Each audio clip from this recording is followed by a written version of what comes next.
both to our live audience, and I understand we also have a virtual audience out there watching through WPSU, so welcome to everybody who's watching this from some space other than the one we're in. I'm Roxy Thorne. I'm the Department Chair in Landscape Architecture, and I'm very pleased to do the first portion of the introduction for the 2021 Bracken Lecture Series and Fellow. And I'll tell you a little bit about the Bracken Fellowship and then hand it over to Catherine Devereaux to introduce our speakers for the evening.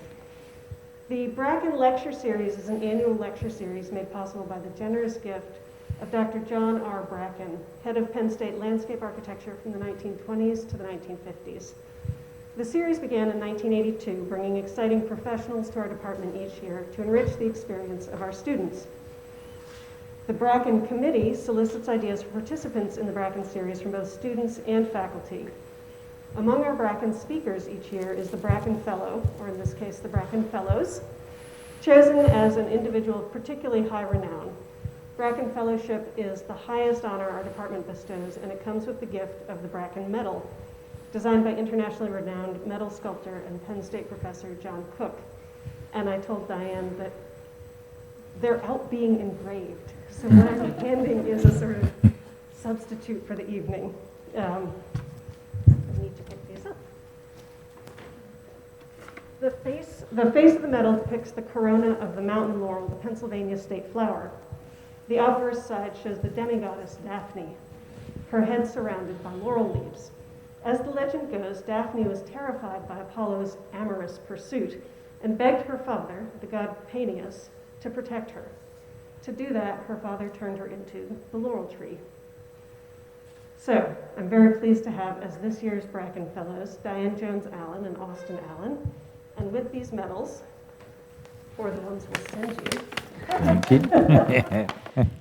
you join many illustrious Bracken Fellows, from Sir Geoffrey Jellicoe to Ian McCarran, Rachel and Stephen Kaplan, Anne Spurn, Jack Dangermond, and many more.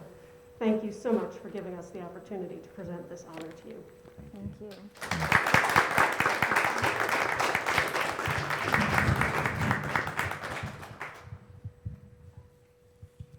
It is my honor to introduce Dr. Diane Jones-Allen and Dr. Austin Allen. Diane and Austin collectively make up the award-winning firm Design Jones LLC.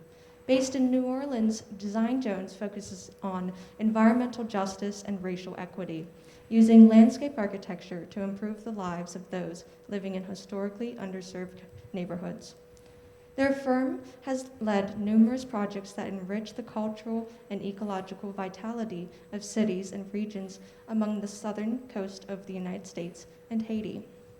A few of their notable works include the redesign of Hayden Plaza in New Orleans to honor the memorial of Martin Luther King Jr., rebuilding and restoring the city of Jacmel in Haiti after a devastating earthquake, and the Tamira Rice Memorial in Cleveland West Side.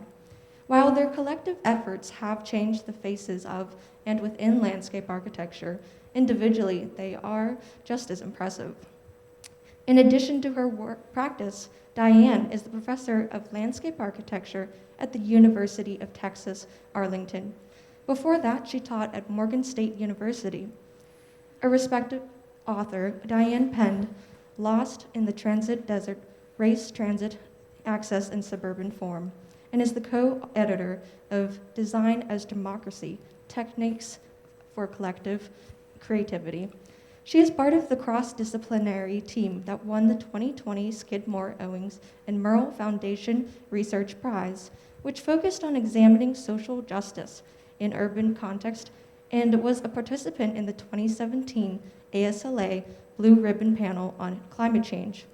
Diane currently serves on the board of the Landscape Architecture Foundation as president of education and was appointed the 2021 Garden and Landscape Studies Fellow at Dumbarton Oaks.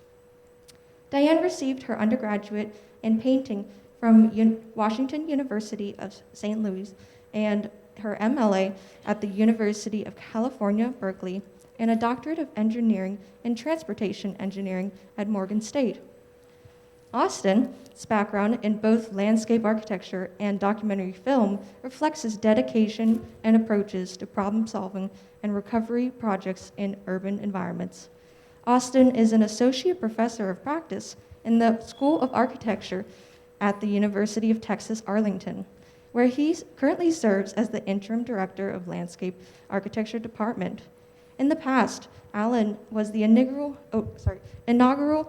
Beckham Chair of Louisiana State University, an associate professor and chair at the University of Colorado, Denver, and an associate professor of film and communication at Cleveland State University. Austin is currently on the board of the Black Landscape Architects Network and is a member of the honorary committee of Olmsted's 200, the national celebration of Frederick Law Olmsted's 200th birthday in 2022. Austin received a BLA at the University of California at Berkeley, where he received the Distinguished Alumni Award in 2017 and holds a Master of Art and PhD in Mass Communications from Ohio University. Please give a warm welcome to Dr. Diane Jones Allen and Dr. Austin Allen, the 2021 Bracken Fellows.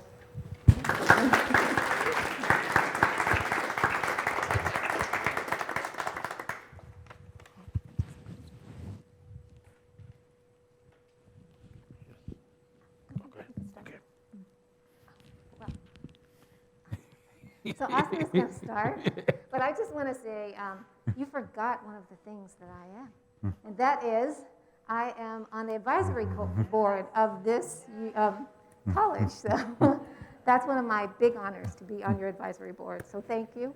And I also just wanted to thank you. I'm like really humble.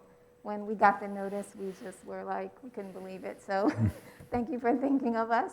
And today, we had the opportunity of seeing the students' work, and we were like really blown away by both the faculty and the students. So I'm really humbled, and thank you. So I again, am honored to be here and really humbled by the opportunity to speak and talk about what we've been doing and what we think about, what we have these long discussions sometimes, and as we try and make sense of the American landscape, and as we try to figure out solutions that move us forward and move the discipline forward as well.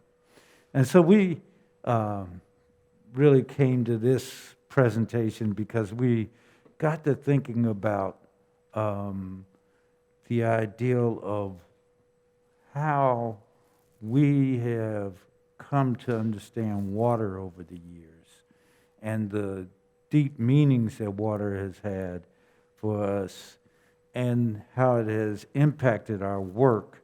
We really, really wanted to bring some of that out in a way that we thought might be an interesting discussion tonight. So we're doing something called Cooling Water, a source of the African American cultural imprint in the landscape. And I'm from, bear with me, if you will, I'm from Ohio originally.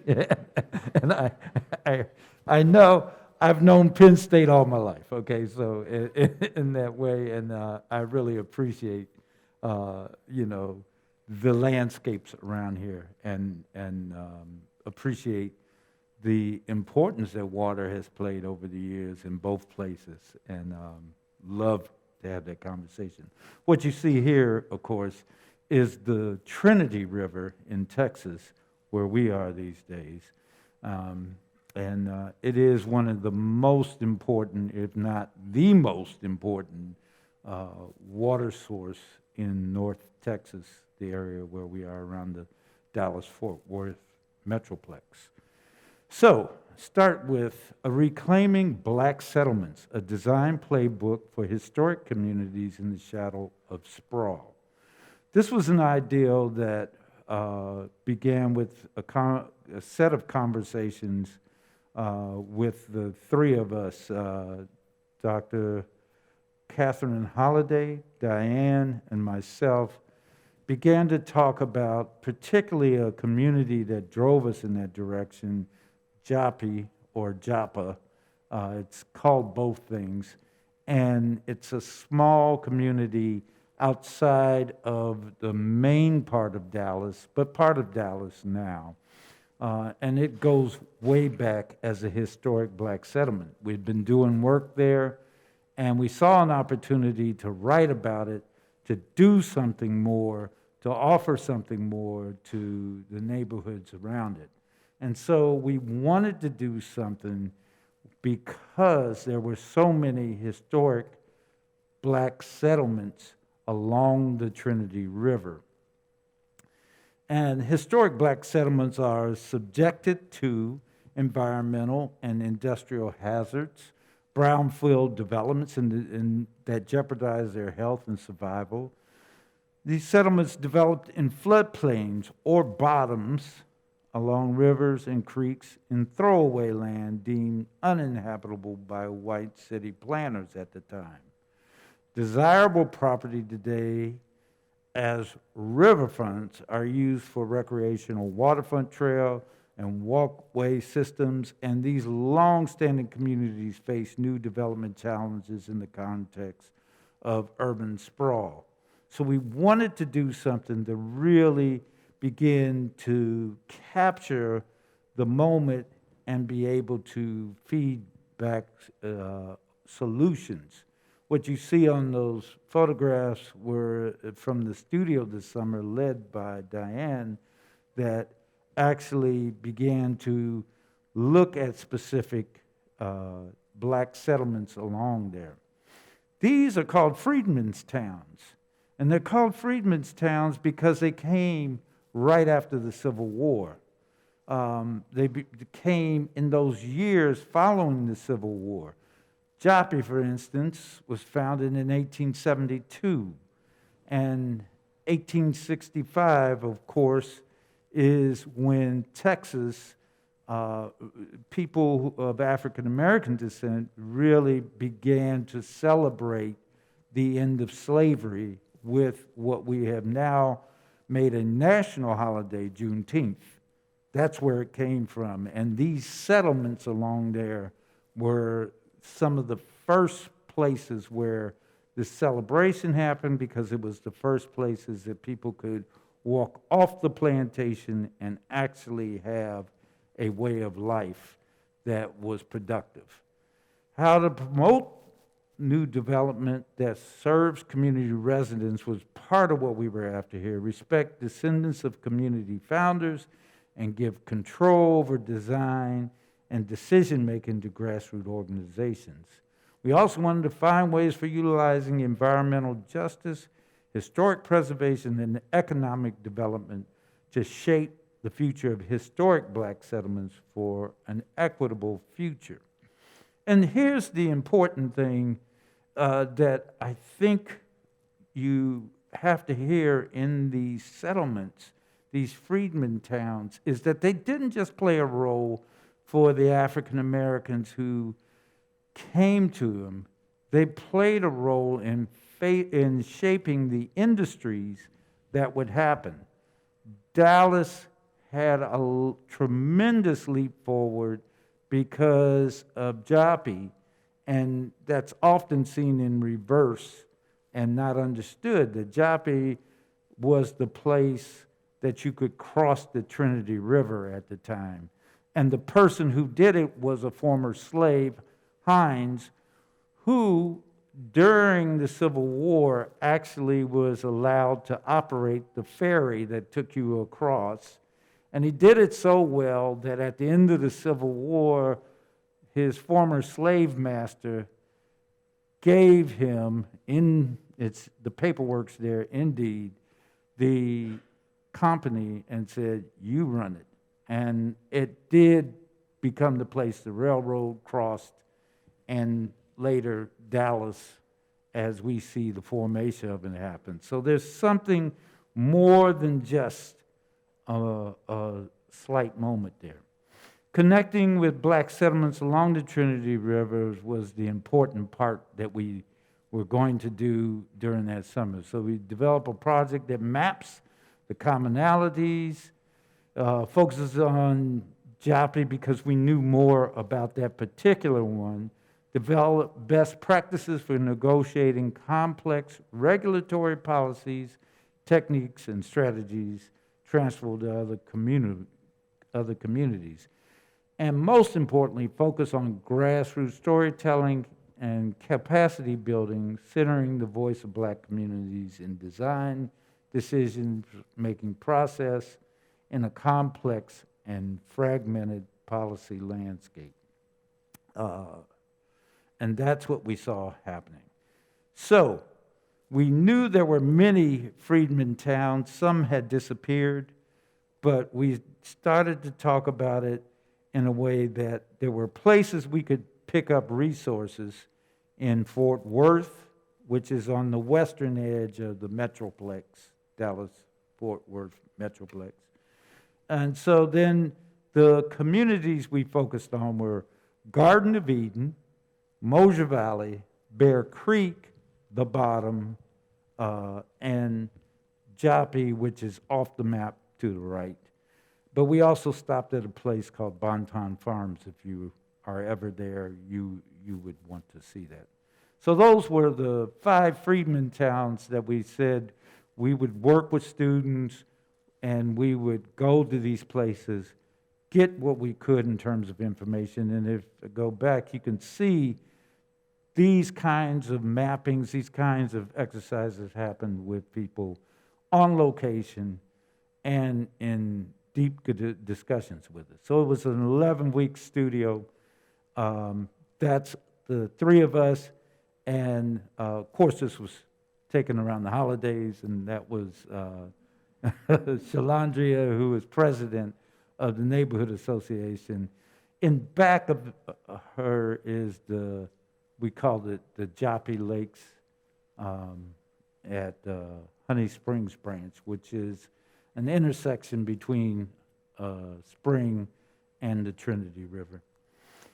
So Garden of Eden, and the beauty of the green, you see that white fence, just so you understand what happened in Garden of Eden. It was 2,000 acres at one point, and then it got encroached upon. What's on the other side of that fence is wrecking yards for automobiles. And they put a fence up so that you didn't see that. To the right is the remaining parts of Garden of Eden. But Garden of Eden is a fierce community. And this community is led by some of the family members that go all the way back and can trace their lineage all the way back to 1870 and the founding of it.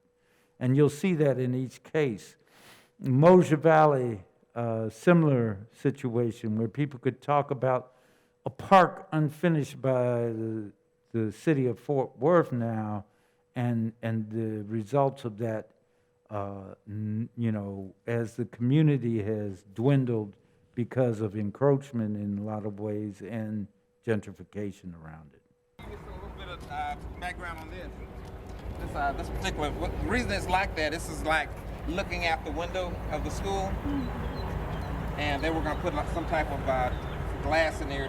Maybe some of these pictures, these are families, these are some of the descendants. I think these are more Parkers, Farrells, Sheltons, Woods. Those are kind of some of the descendants of this community. Say what you were going to do with this again? This is going to be like looking into the past. That's basically what this design is supposed to be like. Some type of structure design that looks like it's kind of falling apart a little bit somehow.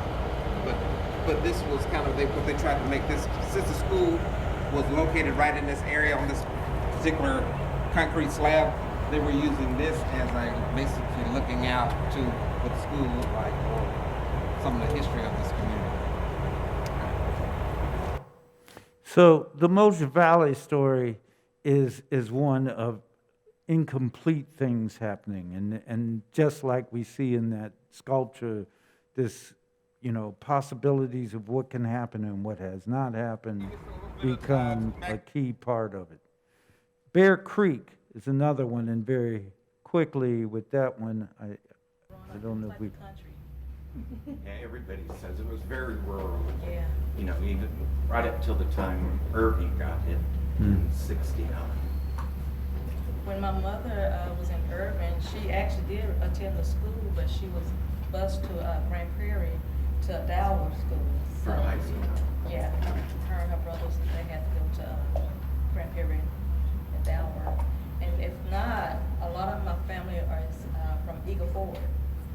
When you said the concrete built In West Dallas. in West Dallas, my great grandmother and great grandfather on my mother's side, on her great grandmother's side, that's where he worked for like 40 years. Oh, really? Yes.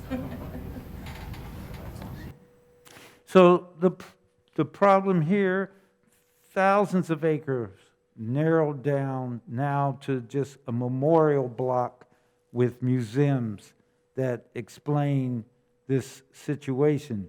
This actually, Bear Creek was the creation that later would make possible the town of Irving, which is a city in the Dallas-Fort Worth metroplex. And you see these complications start to happen in this kind of way. One of the things Juneteenth does at all these locations is it tells you that there is a story untold, because thousands of people come back to these places each year. And it's very interesting in that kind of dialogue is, well, where is that town and how has it survived? And you can see these elements of survival that have happened and what happens in terms of thousands of people being there. The bottom, similar situation. Was, I guess, before it became a part of Oak Cliff, become a part of Dallas. Dallas was on the side of the river before the levees and all that stuff. This was the area in which black folk could live. Matter of fact, it was obviously on the outskirts of town because the Oak Cliff Cemetery is right up the hill here. And you usually put the cemetery on the outskirts or on the side somewhere. And so African Americans settled here back in the 1800s. This is called a bottom because it's simply a river bottom. And before the levees were built in 30, it flooded on a regular basis along with the Trinity River. So the levee system put in, changed all of that. And so it has not flooded since then, But it was after the building of the levees that the neighborhood grew. It probably tripled in population because it did not, the boundary, it probably ended on Denley Street. Was, I guess, And of course, then back to Joppy. Earlier, Joppy Studios, where we spent a lot of time engaging the community, and I think that's what led to our being able to be successful with this discussions. So this is pre-pandemic, us meeting and having these kind of negotiations and conversations about what are the priorities that this community needs to survive, to keep going forward, to keep seeing itself a key part of things. And one of them was tied back to the water with a series of lakes that come alongside. And that green in the background, that's where the Trinity River is. What's in the foreground is a series of lakes that actually cleanse the water for the city of Dallas after it comes, to the treatment plant and puts it back into the Trinity River. Nobody told the people of Joppy what was going on. We were able to get the documents, they're public documents, and share with the neighborhood in a way that now they're celebrating these lakes because they're very rich with life and, gives a different meaning to something that was a segregated golf course before then. And of course, it's built on codes of memory. Joppa, of course, goes back to, looking at the Bible, which was seen as a way of navigating through slavery, if you will. And so that these ideals of place start to play out in this kind of way. The funny thing about Joppy is that it's spelled 5 or 6 different ways, is what we found out, because for that community, each variation has so much to say about a place. And codes of memory become very key in the way that we think about water and how we put those two together. This is taken from a song, Loose the Chains That Had Me Bound. When I came up from the water, I didn't walk the same way. When I came up from the water, I had a different word to say. And for us, there's so much that is tied to the way we design in that kind of place and that kind of thinking.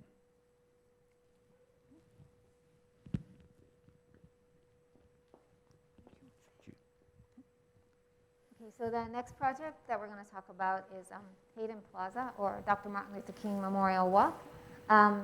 This project, like the last one, everything has a history. So here, really looking at history, place, and of course, water was the way that we approached this. This project is located on Martin Luther King and Aretha Castle Haley, and it's in kind of a contested community. It was, I guess, redeveloped, I'll say that, post-Katrina. And the community association, along with the Merchants Association, received a grant to actually redesign, develop that orange site there. And so the history is really important. I mean, history is really a cue to the future because it kind of lets you see patterns. And this place had an interesting history. It was one of the few places where African Americans could actually shop and participate, even though it was an immigrant community. It was a community where there were Italians and Germans, Creoles, French, a very integrated, and actually most cities in America, if you go back and look at the history, were integrated like that. My mother grew up in East Baltimore, and she was saying how her neighborhood was very integrated. It wasn't until redlining and things like that then people became separated. And so this was a place where Black people shopped, and they were, musicians and participated. And actually, Bartholomew Kafan was a Creole of color who actually designed the market. And it was a place where, there'd be the German baker and the, Jewish merchants and, Black doctors all in one community. And that happened a lot in New Orleans because if you look at New Orleans history, it was a place where there was a lot of integration, and I could even use the word miscegenation from its very beginning. And so it was like this for a while until those forces came that separated people.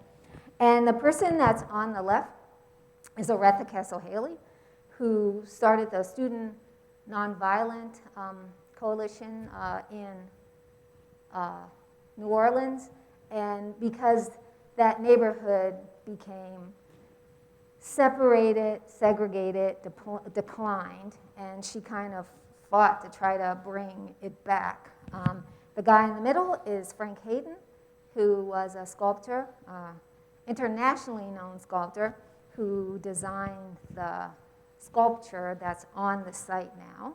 And it's interesting because when people first saw the sculpture, they were in horror because he's an abstract sculptor, and but now they've adopted it because it was supposed to be a figure, and they thought it would be figurative, but it wasn't. And then of course there's MLK, who's the inspiration for the place. So if we come to now, we've traveled through history. If we come to now, post-Katrina, as I said, the neighborhood has a different population, or the population is shifted. So you have new people who come, and they do certain things like have a Jane Jacobs walk. Somebody mentioned today, we had lunch with some wonderful students who were saying that they were studying Jane Jacobs in architecture, and I was like, wow, that's really great, because meet architecture students that know Jane Jacobs, so that's really wonderful. Because the community has changed, because there was a big capital improvements project that came in and redid the streets and planting and landscape, and then that caused developers to come, and the bones were great. They were great warehouses, Creole cottages, and so all that has been revitalized. So you have a new community who comes and does new things, and that's from the Jane Jacobs Walk. And then you have the community that was there who uses this space in a totally different way. So they come, which I love. They don't come on the government holiday. They come on Martin Luther King's actual birthday, which is January 15th. Whatever day that is, they come and they celebrate and they protest and they use that space in a very kind of public, empowering way to continue to claim their space. So when we got the job, and this happens, so when we were awarded, we applied, an RFQ came out, which is a request for qualifications, or request for proposal came out, RFP, and we responded to it. And when we were awarded the job, they said, okay, start designing, and we were like, no. And they were like, what? And they said, well, we have to have a community engagement. And they were like, look, the city gave us the right to the space, we have the funding, we hired you to design. And we were like, no. I mean, you can't just have us design when you have a community where you have these, 2 or maybe more groups of people with different ideas. So they agreed with us. They said, okay. And so what we did is we brought the people onto the site, which is a really good way when you have people that have different ideas about a site, is you want them to communicate with each other. And it's hard to communicate about a site when you're in a room sitting around round tables. So we said, let's put them on the site, the 2 groups, or how many factions there are, and let them talk about what, how they want to use that space, how they do use the space. I mean, one group wanted passive place where they could sit and read the paper, and the other group wanted to continue to have a place of protest and a place to come and celebrate MLK's birthday. And so what we did is we also told them, you take the pictures, you talk to each other, and then we brought everybody together. We did targeted outreach because there were actually some, communities are not a monolith, so there was a senior citizen building across, so we actually went and talked to them. We talked to the firemen who were on the other side, and then we had this big engagement where we got people, after being on the site, to bring their pictures and notes, as you can see, in, and then kind of talk to each other about what they thought this place would be. And we also looked at the place itself, and water, well, almost every street in New Orleans has water under it. But, so this one actually had a canal beneath it that ran from Lake Pontchartrain to the Mississippi River. And in the 40s, they bricked it in. It was originally, when it was dug, because, like I said, New Orleans, almost every street has a canal. It was almost like Venice. It's too bad that they covered those up, but it was just a different thinking about water. And then it's really beautiful. So Austin went down in there and took pictures underneath. It's beautiful. And people actually are aware of, they're aware, water is kind of a weird thing in New Orleans, right? Because people there know that they're kind of surrounded by this water that you can't see, right? Because either you're down, the levee's up, So you can't see it, or the flood wall, or it's underneath you. But there's this kind of awareness that you're all in water, but this kind of literal and mental blindness to it, right? So we, looked at other cues of the site, the fact that it was very closed in, and it wasn't really a good place if you're going to have a march or a protest. And so then we, from the engagement, the things that we got, the fact that, yes, they did want some awareness, more real literal awareness of the water, and they did want to have a place where it could be passive, but also could be a place of protest too. So we did several schemes, and we came back again. It's always good to come back. So we brought those back, and then they selected a scheme, and then we ended up with the final scheme, which was one where they cut out the holes so they could look down and see the water, and then some of the form making was kind of wavy, just to give the feeling that there was water there, and then to mainly create a place where the civic tradition before could really happen, right? Because they're kind of crammed in there, but to say, okay, and then we actually turned that fountain into a stage so that they could come up on top of it and have their protests, but also the people that wanted to have passive activities and have a concert, they could also do that too. So a way to kind of take this contested space and make it a space that everybody could use. And I really like this picture because inside of, and I've lived in New Orleans most of my life. Actually, it's the longest city I've ever lived in. And I drove by that thing, and I didn't really know that it was MLK. I had no idea. I just thought, weird sculpture. And so, and so we said, we should need to put the name on there, and we need to make it so people can walk up and see the, it's quotes from I Have a Dream, so they could see that. And then we need to make sure that if I'm in a wheelchair, that I still can see, know that that's there. So we took the quotes out, and we put them on each one of those seating benches, those concrete slabs, have the quotes that are inside. So now people know, and everybody can see the quotes. And I really like how, and I said, oh, now I get it, because at first when I saw that sculpture, I said it reminds me of Beetlejuice. I don't know if you've ever seen that. There's a weird sculpture in Beetlejuice. But now, I said, it does feel like Martin Luther King, because it's the arms. The egg is the world and life, and the arms. And when that woman just went up there inside the arms, I was like, yes, I get it, I feel it, Okay.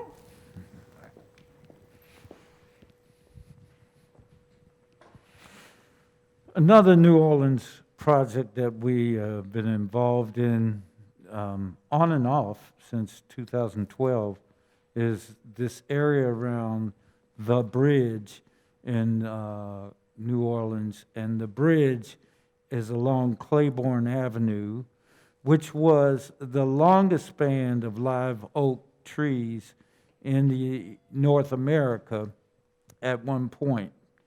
And for those studying Robert Moses, one of the things that Robert Moses did was that he came to New Orleans and pushed for the fight to have a freeway cut through the French Quarter.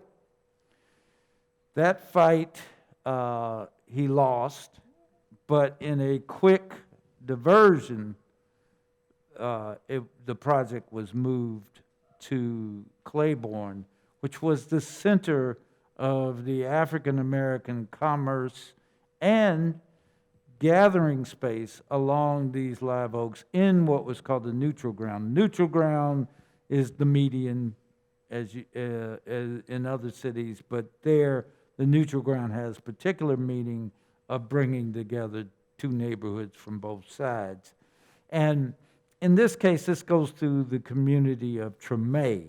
And you may have heard a lot about Treme, but Treme is a very old community right next to the French Quarter and very significant in terms of African American participation and growing of New Orleans in that. So this bridge coming through there was no small thing.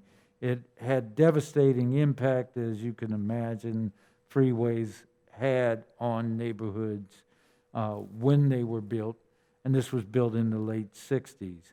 There has been a constant protest to have that bridge taken down and work for a reroute of the way I-10 goes through New Orleans.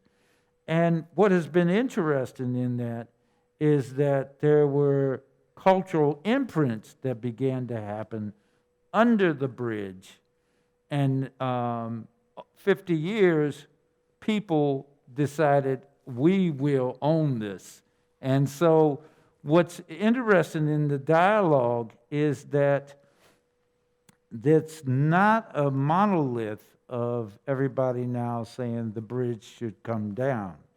You have many people who say, the minute that bridge comes down, I think the whole place gets gentrified and I have to leave. So why don't we keep the bridge up but figure out how to control it better? And one of the things that we were involved in terms of that was this project that became known as the Claiborne Cultural Innovation District. And since 2017, we've been involved with that. And it's connecting New Orleans' iconic architecture to its African origins was part of what we did with a few of the blocks. It's actually a 19-block project. We wanted it expanded to 25 blocks, and so it's somewhere between 19 and 25 blocks in terms of a master plan we did. Part of what we wanted to bring out was the complications and layers that were brought together of 3 continents into New Orleans. New Orleans is the most northern Caribbean city in the United States, and we wanted to reflect that through some of the things we saw with Moorish architecture, which is the architecture and landscape architecture that came out of the Iberia Peninsula before, way before even New Orleans was founded, but in fact had its impact on how we think about a lot what we see in the French Quarter and the like.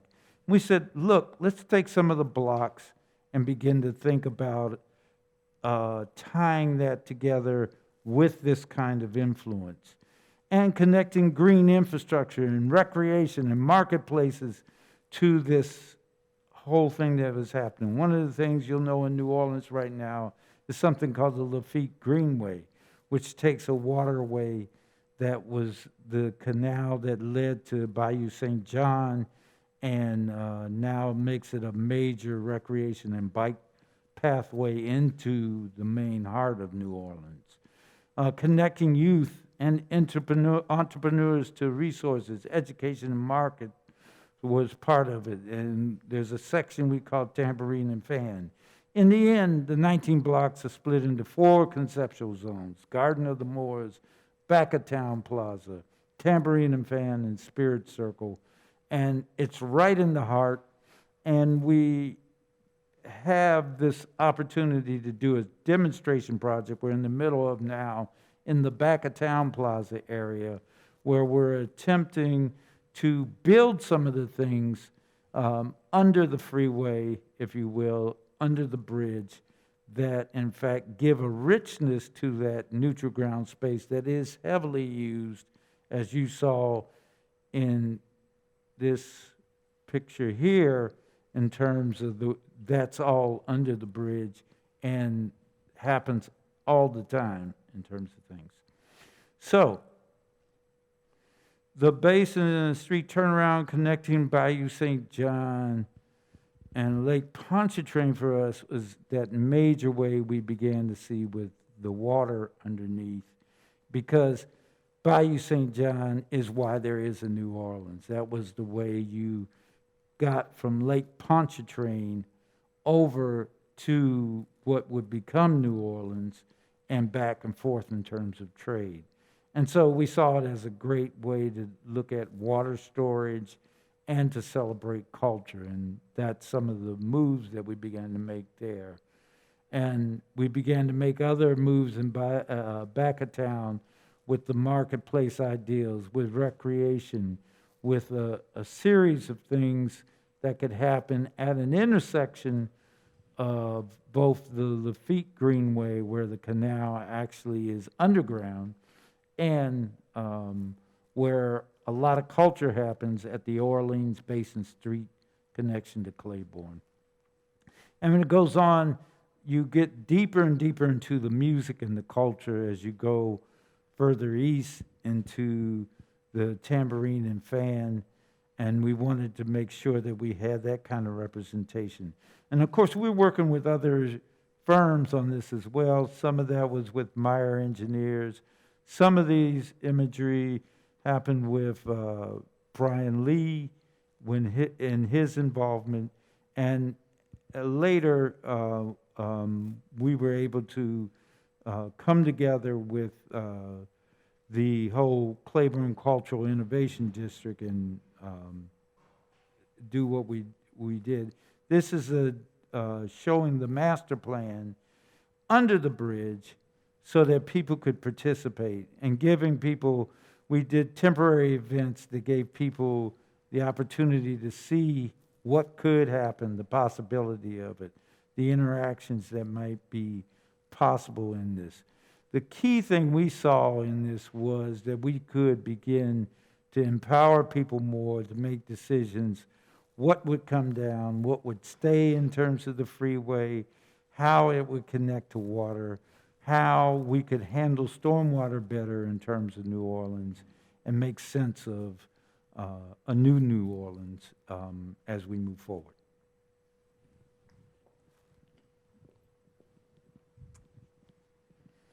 So the final project we're going to show is the Tamira Rice Memorial.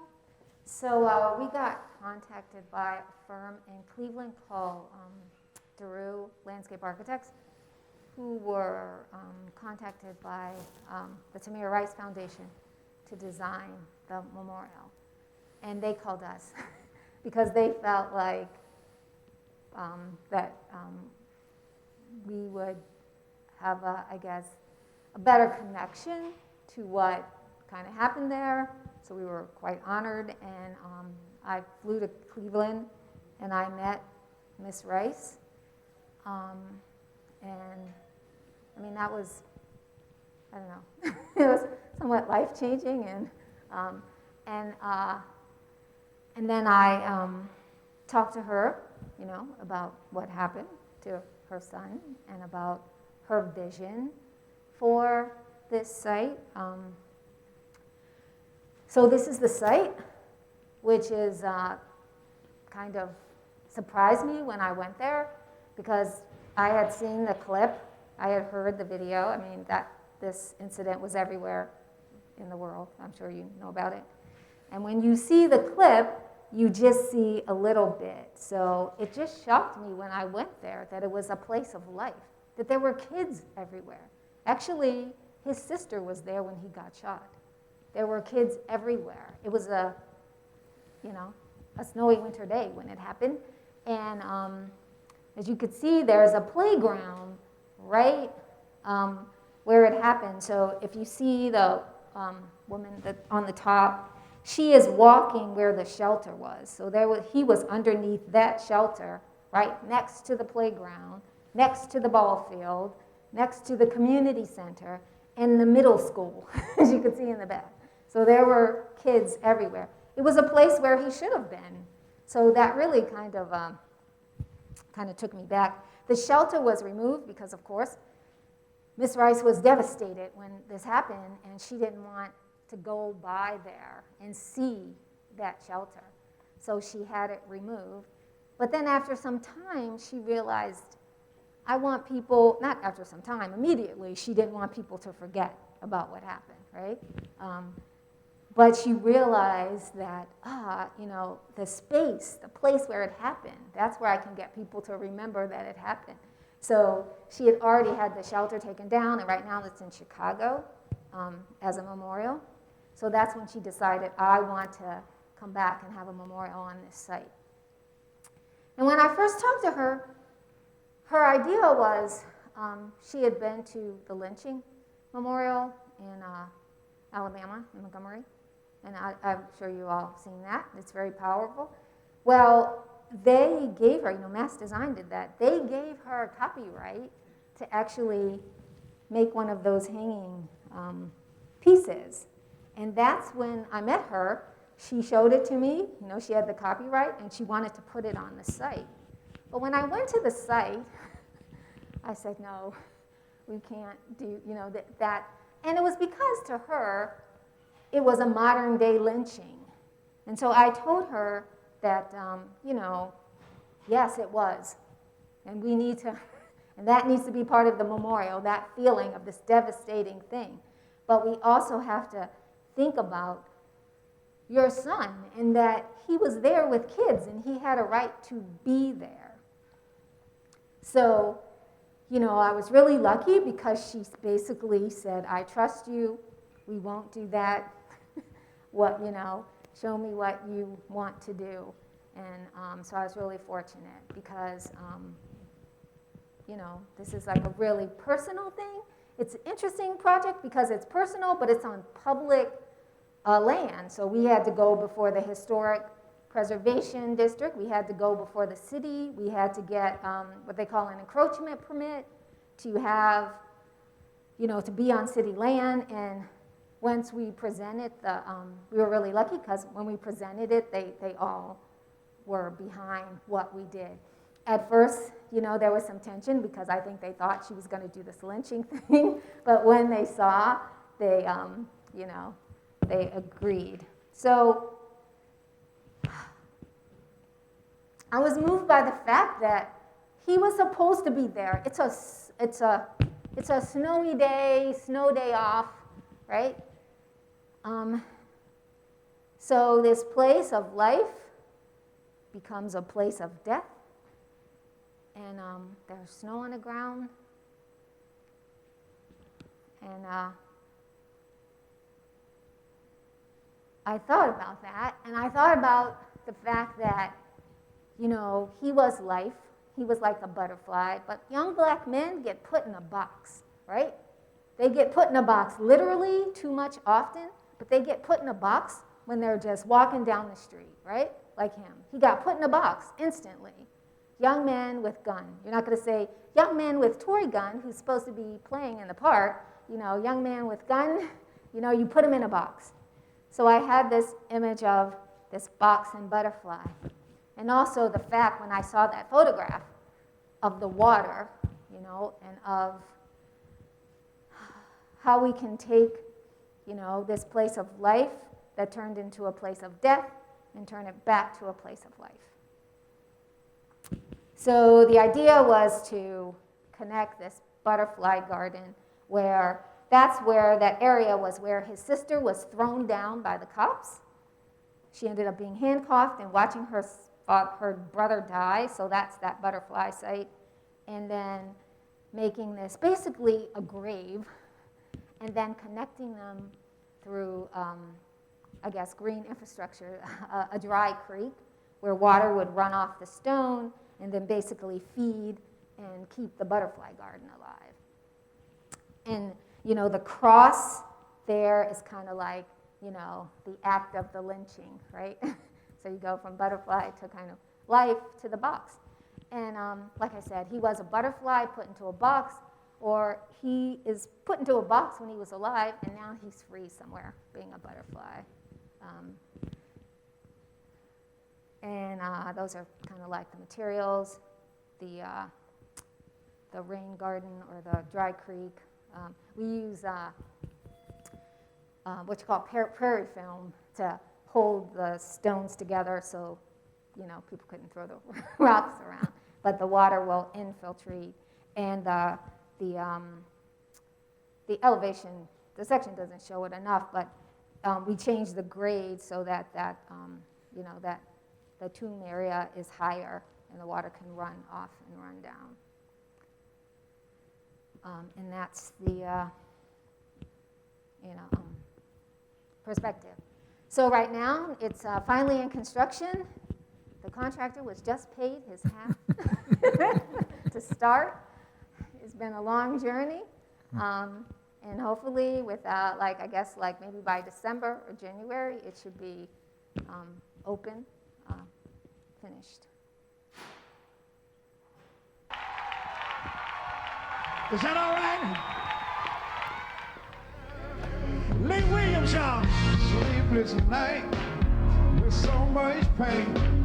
Couldn't see no sunshine, nothing but rain.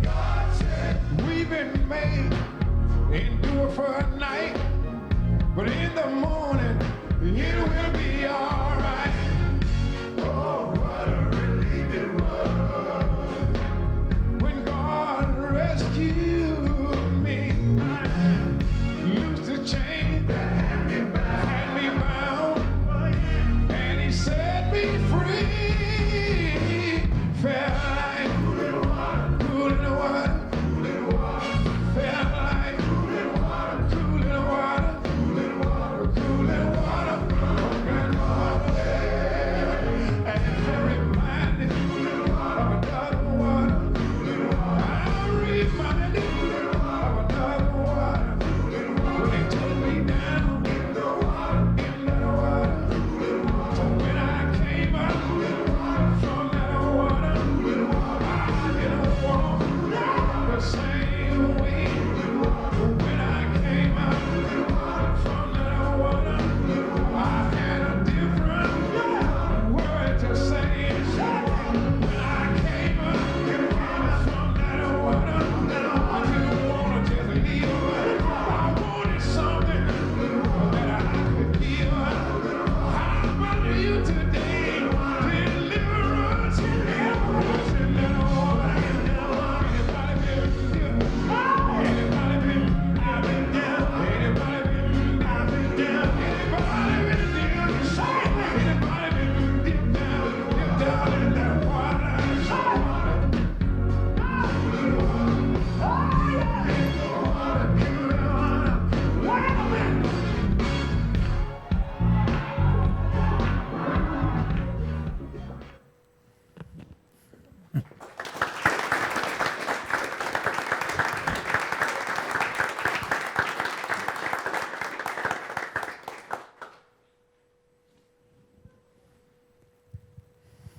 Thank you. That was powerful. So we're going to open it up for some questions. Shall we? Yeah.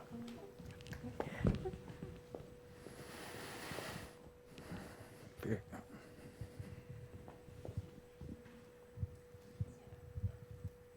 Hi, I'm Menma. I'm a third-year landscape architecture student. My question is, from the presentation you guys gave, I think a big part of what you guys spoke about is perspective. So what would you say are some tips regarding changing the perspective within a community and trying to have them see something that might have been traumatic or not necessarily in their best interest in a different light, and helping use that to work for them? So, the thing is having to, being able to spend some time and to listen, right? I mean, because even with Miss Rice, it's like I spent time with her and I listened to her perspective and it was valid. So it wasn't like I was trying to change the fact that she wanted it to be a lynching, but it was like trying to change the form and getting her to kind of see it as deal with the space and the environment. So I really think the answer for me to your question is kind of being able to listen to people and even embed yourself there for a while. I mean, I don't feel like you have to be from a place to work there, but you have to be able to spend some time with people, especially if, like you were saying, you want to change their mind or you want them to see something differently, or you have some real understanding that might be something that they're not seeing. It's about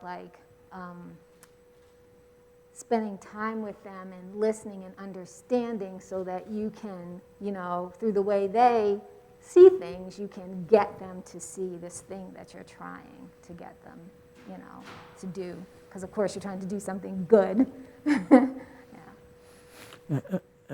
And part of it is there are narratives running around in different communities in people's heads, and it's bringing it up to the forefront, and that's why we wanted to look at something like water, because water ritualized has so many meanings in the African American community, and so many layers to meanings, so that there's always this duality going on in those things. And you want to be able to make that vision possible, you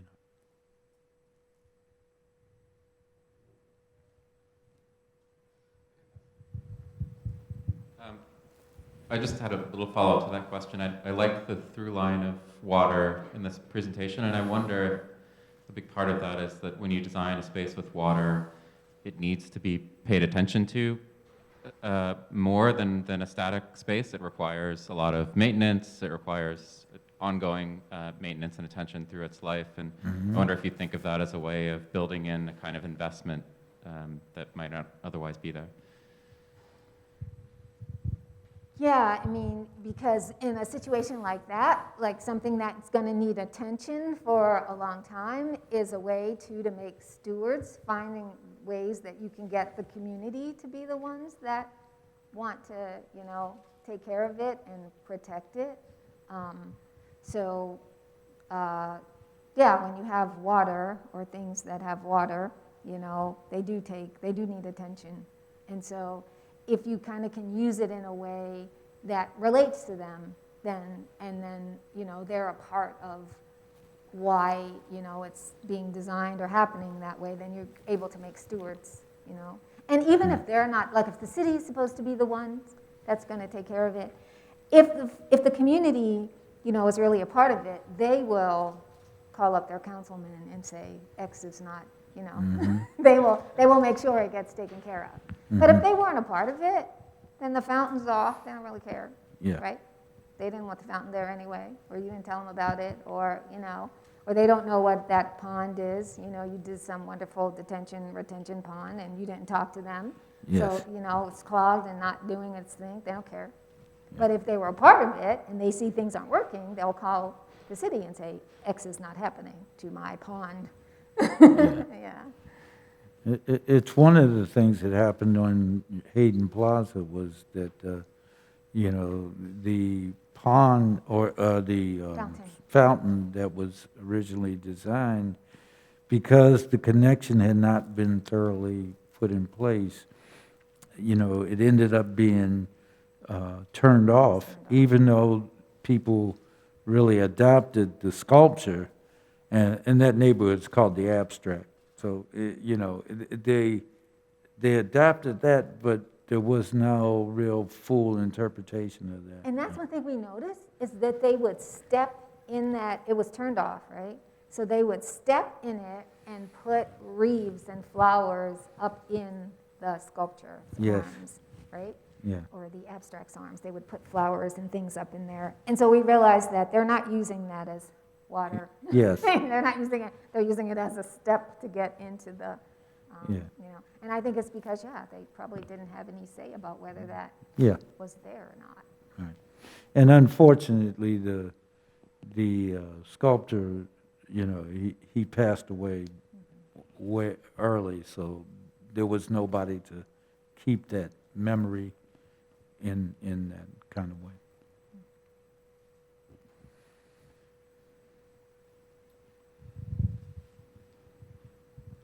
Hi, my name's Olivia. I'm a third-year landscape architecture student. Yeah. When you're beginning the community engagement process and you are talking with community members and there's a lot of different communities within that area that you're designing, how do you begin to synthesize all of those different perspectives when you're starting the design concept process? Yeah. So one thing you have to do is get them together. Right? I mean, you can meet with them, which we did. Like we met apart, and then we tried to, you know, we got them together.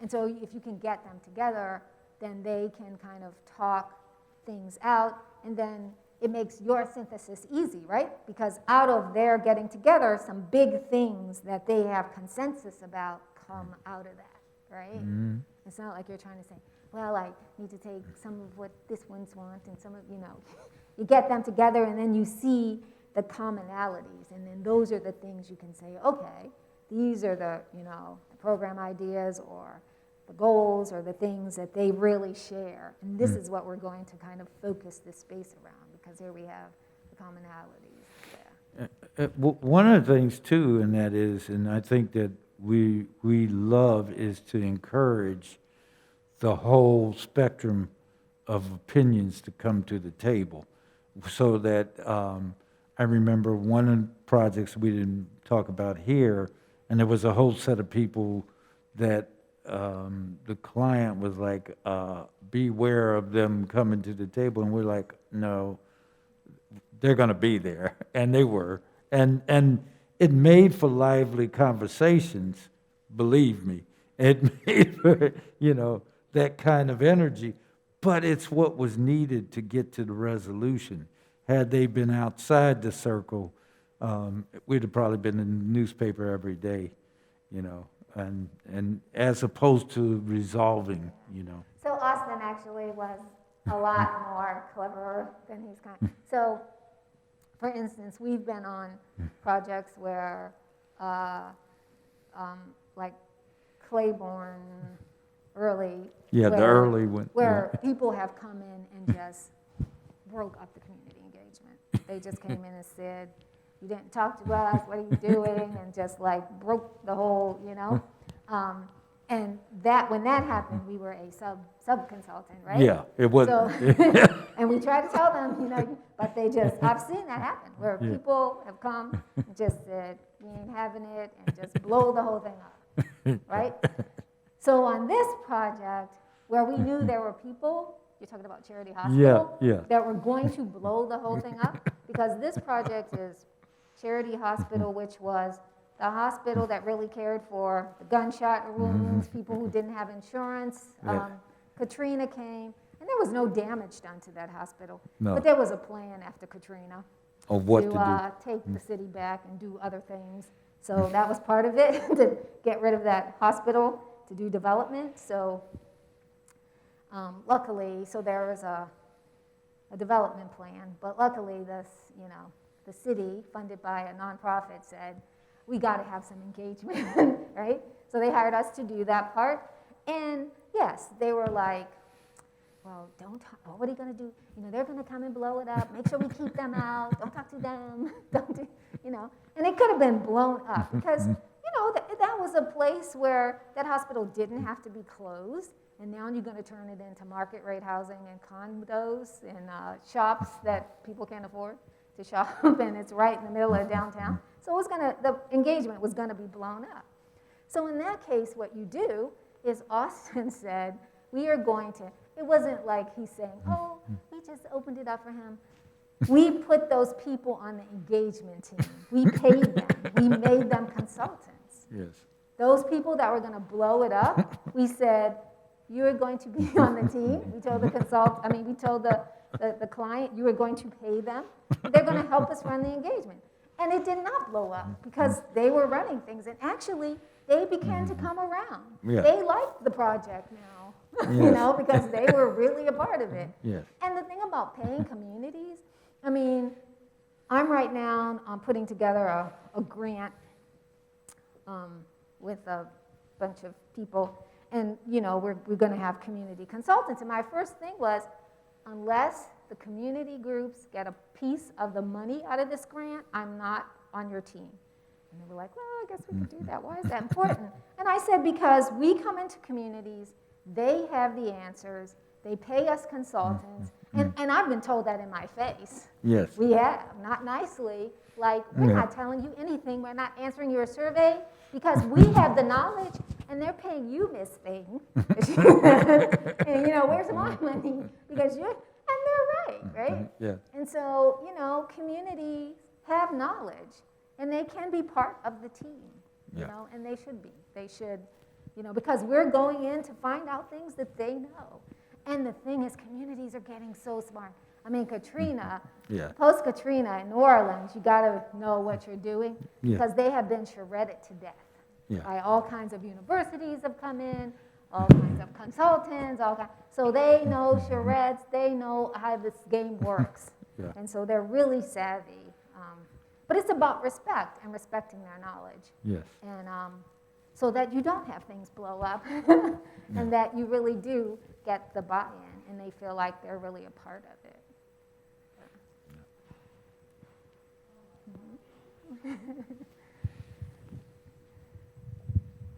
So I'm going to ask the obvious follow-up question to Olivia's question, which is, Diane, when you're in a meeting and it blows up, what's your next step? Oh yeah, so what you do, like what's the guy who like blew up that meeting? You know him. Jerome. Yes, Jerome. Okay. Yeah. So he just blows up. He blew up the meeting because he felt like there were people that had really, that it wasn't pure, you know, that it was too controlled and that the community, and which often you do that, you know, we have our little techniques and gimmicks and things and we kind of orchestrate, which, you know, you have to do that, but you have to still be open enough, right? And so he felt it was just overly controlled and there were certain factions he felt like, so he kind of blew the meeting up. But the first thing you do when that's happening, you let him get it out. You don't stop him, right?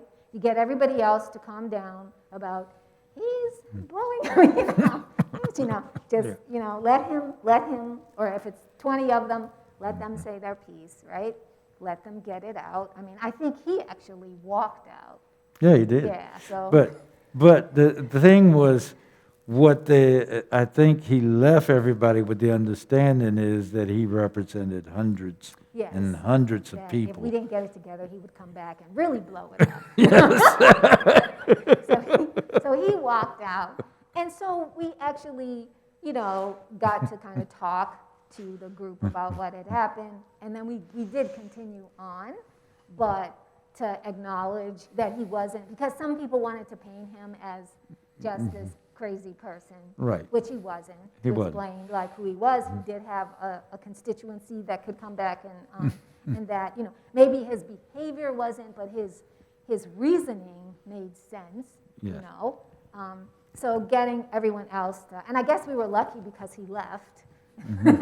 we were able to not just ignore it, but then to like talk about it and why that happened and how maybe we should reshape the engagement with the community and people that were there. Yeah. I think it gives you that opportunity when that happens to really recalibrate, Yes. if you want to.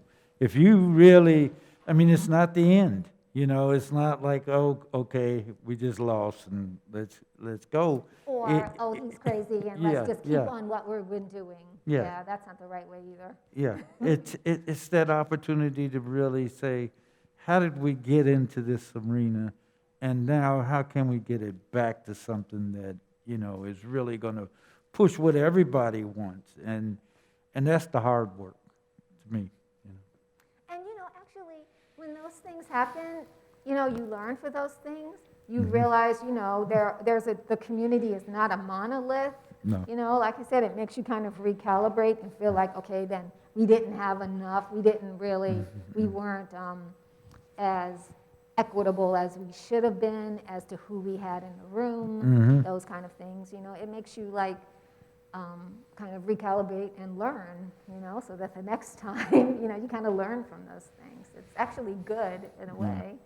Yeah, I always see them like narratives where you think you know where the thing is going to go, but until it's done, you really don't know how that's going to play out because it's people. It's, you know, people with many different ideals coming into the space. And what you want to be able to say is at least we did our part to guide things in a way that was helpful to make everybody articulate what their point was and get it into something meaningful in the end. Yeah, I think, with engagement, it's kind of like we've been trained that, okay, so we're engaging the community to get for ourselves or our project, to get at something we want. But you really kind of need to flip it in your brain, right? Yeah. That really, I'm engaging the community for what they want. That's right. So, like, even when you're thinking about how I should design this, you have to, like, really kind of do some pre-engagement, pre-thinking so that, they can really feel empowered and have more control about what the techniques are, where things happen, what are the outcomes, because usually, we design engagements, and you really have to kind of start to really rethink that, like, why are you engaging in whose perspective should this engagement be happening from?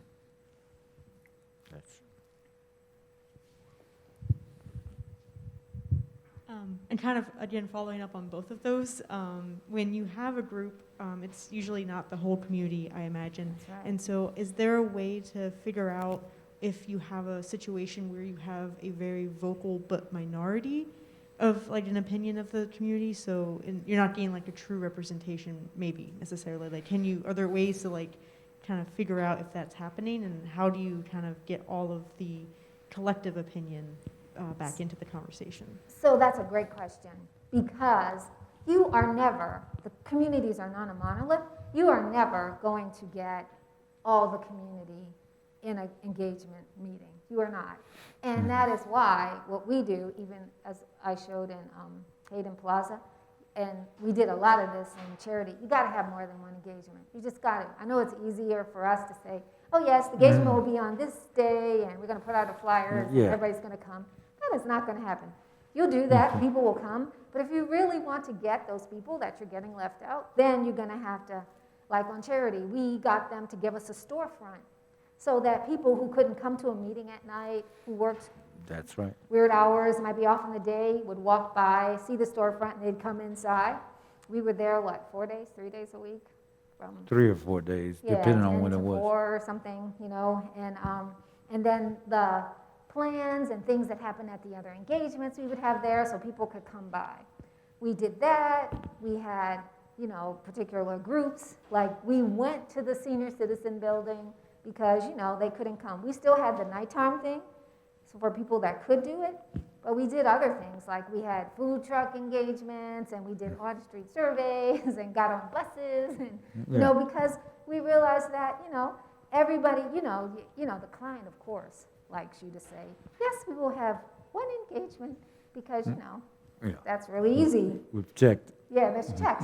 And then if you're doing 5 engagements at all costs, but, if they really want you to get all those voices, you have to reach people in different ways. Everyone cannot come to a meeting in the evening and sit around the table. They just can't do it.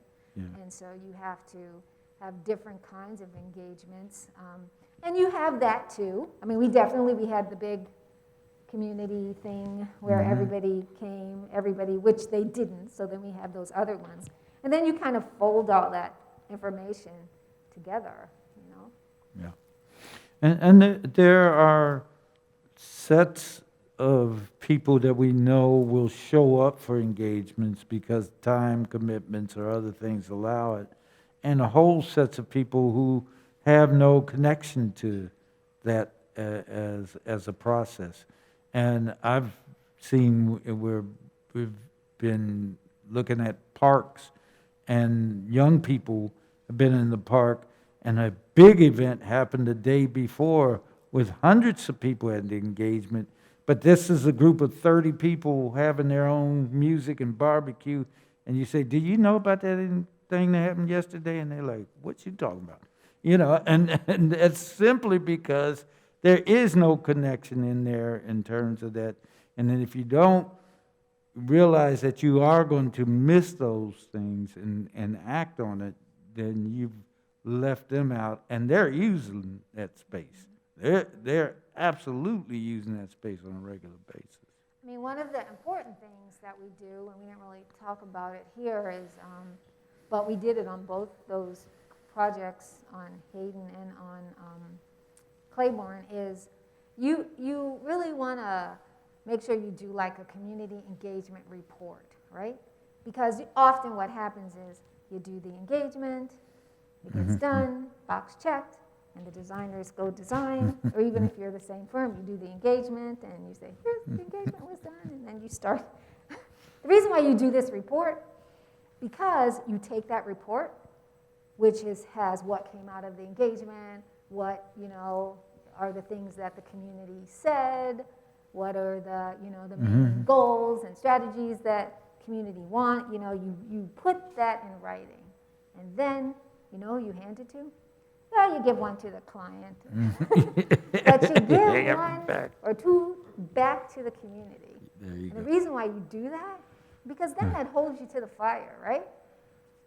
Because then when you start doing the concepts and designs, or they go to the city because it's in design review, they can say, we said we wanted, what is that? So you really want to do that because that empowers the community, right? Because often, you have the engagement, but the community has nothing to hold you as a designer and the client, be that, the private or even, the public, or even private clients now do the engagement, but to hold you to the fact that they gave you these ideas, right? And there might be things that you didn't do that's in the report, but at least you can have that discussion, and now they kind of have something. So we always try to do these community engagement reports and give them to the community.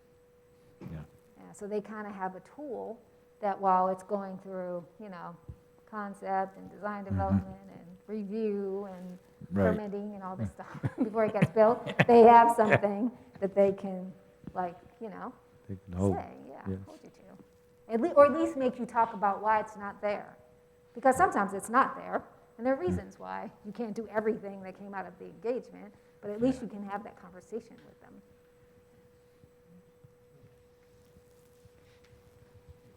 I think this will be our last question.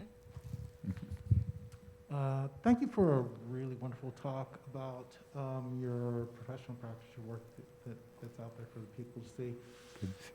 In that you focused on revealing narratives of place and people. And I was wondering if you could go in depth about things you do outside of the office that are about changing the narrative within the profession and the discipline.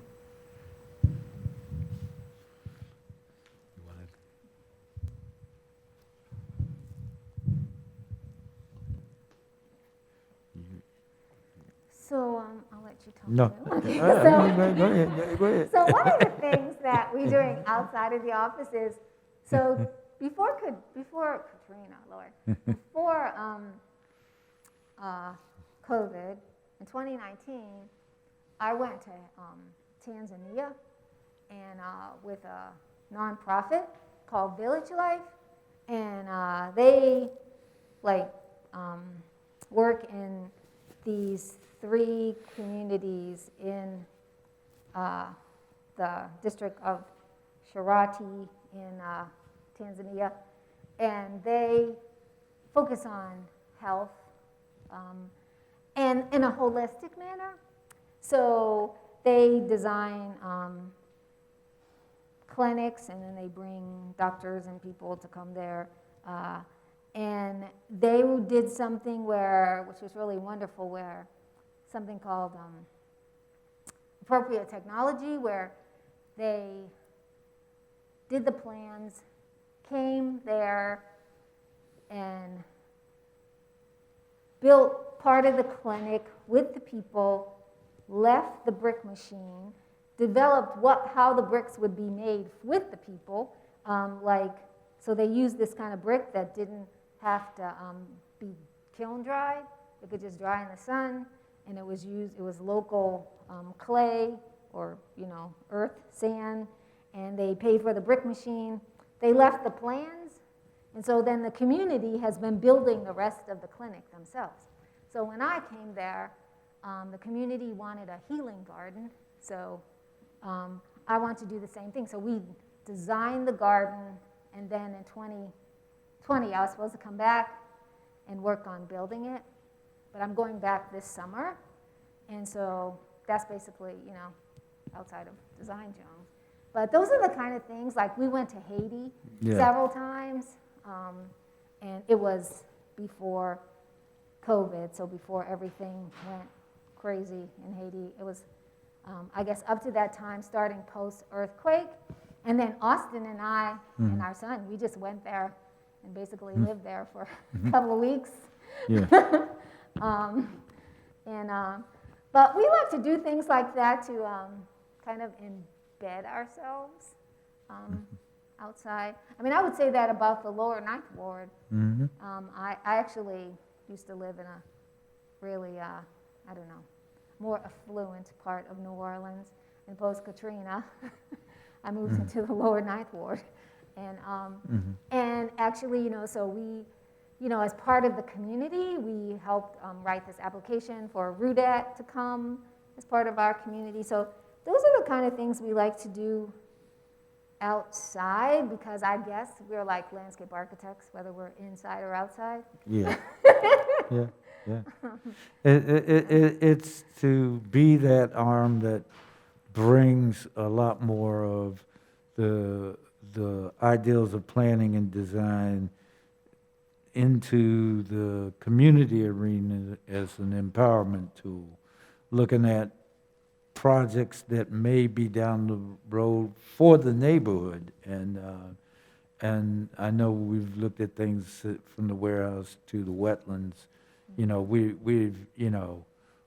We've tried to do that kind of advocacy on a regular basis. Yeah, I mean, and those things, like the examples I just gave you, I mean, I wasn't getting paid for that. Yeah. I actually used my money to get those places. But so those are just things we see that kind of continuum. And landscape architecture now, I think, is a profession that is more and more known. But, we both, fell into it with what is this, years ago, and love it, and I think it's that play that advocacy role too, where encouraging people who have not known about the profession to get into it one way or another, whether it's through an urban agriculture approach, that you often do with people like the Guerrilla Gardens and others, or it's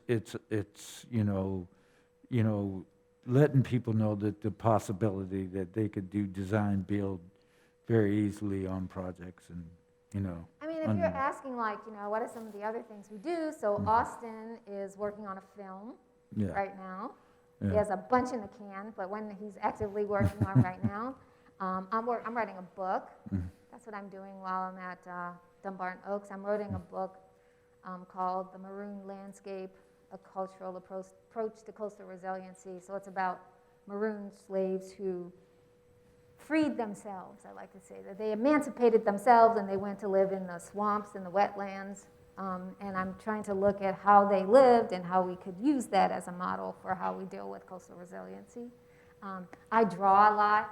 I mean, that's one thing I'm doing also while I'm at Dunbar and Oaks, is I'm drawing a sketch of every room in the garden. So I like to draw a lot, and that's going to be my second life. Like, I'm going to go back to painting, because my major was oils I majored in oils on campus, is what I did when I was at WashU. But I find that, it was an easy transition to landscape architecture, because it is still about creativity and stuff. But I want to go back to painting again once I get more time and space. But drawing and watercolors you can take those around with you. They're easy to do. Yeah. So those are some things. I mean, Austin has really helped me a lot with, like, writing, because just having somebody to bounce these kind of crazy ideas in my head off. Anyway, so those are some of the things. Yeah. Well, I want to thank you both on behalf of the whole Stuckeman School, our Department of Landscape Architecture, and really our entire profession of landscape architecture. You've really transformed the way that we think about landscapes and people who don't often have the voices that they need to have.